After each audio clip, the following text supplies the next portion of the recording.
It's almost New Year's Eve, and everyone's about to post on Instagram fireworks, parties, and those sensational overdose-level motivational quotes that spike your dopamine for 1 second. This quote just changed my life. I'm starting 100 success habits tomorrow. And crash. Right after.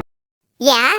Let's just keep scrolling. I'm chilling. And your friend invites you to celebrate, and you're like, Nah, I'll just stay home. and your friend's like, Wait, what? yeah, here you are, sitting in your chair, maybe binging Netflix, watching anime, a movie. But honestly, there are a lot of people who genuinely enjoy spending New Year's Eve at home. And there are real psychological reasons for that. Reason 1. Your brain seeks predictability. Parties are unpredictable. Crowds, noise, social pressure. Neuroscience shows that uncertainty triggers stress responses. For some people, staying home provides a low arousal environment where the brain feels safe and in control. Chilling at home, yeah, that's the move. Reason 2. Energy management. Introverts and even moderately social people have a finite social battery. I'm okay.